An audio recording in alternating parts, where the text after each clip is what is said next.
Welcome to the 2023 Economic Preparation Channel. I'm your host, Tony. Thank you for joining me on this brief edition for Sunday, July 16, 2023. Well, we have strikes going on in Hollywood, apparently with the actors and writers. How long will that last? What type of effect will that have on the bigger economy?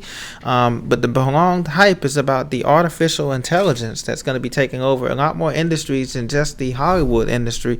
And could this be the precursor for more attempts to bring in automation? Just recently, you've seen the news brag about Chipotle having a robot making guacamole dip all by itself. Would this be the precursor for more AI, artificial intelligence, into hospitality, retail, restaurant, and transportation industries?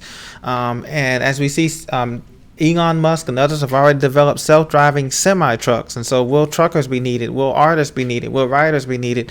All of these industries are going to be impacted, disrupted by this new AI economy, this technocratic economy that we're transitioning into.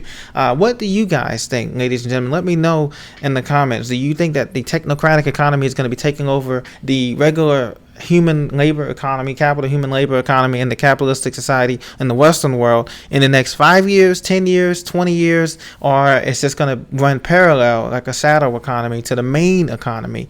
And do you think that this Hollywood strike, is it going to last more than a week or two? I think they're going to go back to work probably by the end of next week. I don't think it's going to last a long time, even though the union's behind them and all of that. I just don't think that it's that essential of a job, because they got ChatGPT that can write these plays and scripts and everything, in 10 minutes or less, and it's very hard to beat that. And they will sacrifice the rich man or the ultra rich people will sacrifice quality for quantity anytime, and that's something that has to be looked at. Well, anyway, back to regular news. Dollar busted bull run, according to Bloomberg. Doomsayers calling for the end of an era. So Standard Bank, another bank, expects multi-year downtrend is coming for the U.S. dollar. Goldman and Invesco are skeptical that weakness will deepen.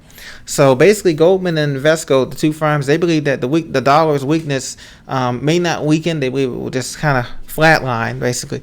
But Standard Bank expect that the dollar is going to be coming down in a multi-year stage here.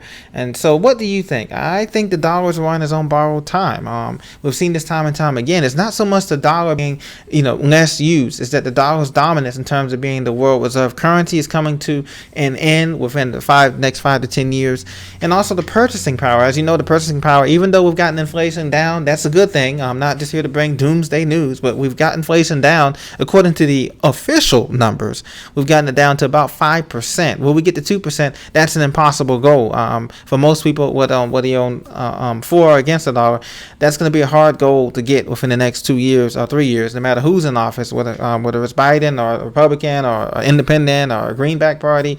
It's going to be hard to get inflation at 2% because the dollar has run its course. And so now we have a situation, ladies and gentlemen, where the dollar is coming to the end of its life cycle. Remember, it's been in service for over 80 years, 90 years. Most currencies, 100 years, give or take, is pretty much, it's about all you're going to be able to get out of a currency before it either collapses or hyperinflates away. My vote is for the latter. It's going to be hyperinflated away, and the debts are going to be forgiven in some kind of jubilee. Not all debts, but some of the ones that everybody's been begging for. So now, Jamie Dimon, according to MarketWatch, he says that U.S. consumers are in, quote, good shape. Really? This evidence proves him wrong, according to MarketWatch. The big bank earnings are at a peak, consumer wallets, but they're showing the whole story, right? Listen, we've gone to the grocery store. We've seen the prices still elevated.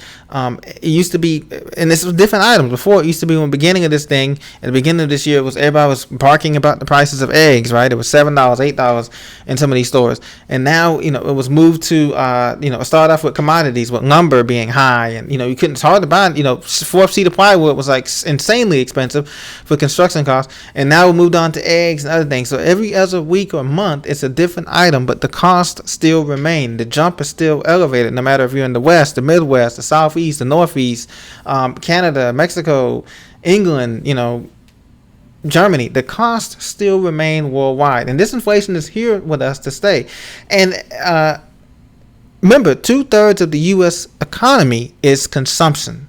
That means spending. You have to spend a dollar to earn a dollar. You have to create another dollar of debt to, be able somebody else to be able to pay their bills. So if 2/3 of the U.S. economy is spending by spenders, Americans, then that means that if the spending stops or slows down, the U.S. economy will be hurting, either in a recession, which is 2 back-to-back quarters of negative GDP, or even worse, a depression, which we start getting into next year, where we just don't have good conditions for borrowing or lending at all. Jamie Dimon added, quote, even if we go to a recession, they're going to rise with good conditions. So what do you think? If we go into a recession, how are we going to handle this debt load? Americans have some of the highest credit card debts in the world. We also have some of the highest student loan debts, and also we have the highest homeowners debt on some of this stuff. A lot of people have multiple properties that they owe, and they're renting out, and stuff. How is that going to play out with this thing here? See, the article mentioned some of the things I mentioned. Same thing: credit card debt, inflation, savings. So we've already talked about that on this channel. So I want to know, how are you preparing to handle this next 2 or 3 years here, regardless of who comes in the office here? Are we going to pay down our debts first? Are we going to buy our emergency supplies and more things and get our underground, our safe space sold up as best we can first? Or are we going to start getting into alternative currencies, not Bitcoin or crypto, but more things of history like gold and silver, or perhaps some things that are going to be lasting, bonds or T-bills, treasury bills, things of that nature? Let me know down in the comments, what do you think is the best course of action to do as we head to the second half of 2023, where clearly credit lending is going to be tightening with this ever increasing interest rates on things that the banks are doing. And a lot of these bank branches are closing down, by the way, closing down branches. Let me know if you're seeing that in your area. I'm seeing that in my area and other areas that my friends live in as well. Banks like Bank of America, Chase, Citibank, TD Bank, they're closing down branches in certain areas, and they're consolidating. Let me know if you're seeing that consolidation as well in your area. All right, enjoy your Sunday. Get out, get some rest. Church, be blessed, get some fresh air. Do what you have to do. I'll talk to you soon after Monday, and we start this new week here in the middle of July. Hard to believe. God bless. Talk to you very soon. Thank you for support, and continue to subscribe to this channel.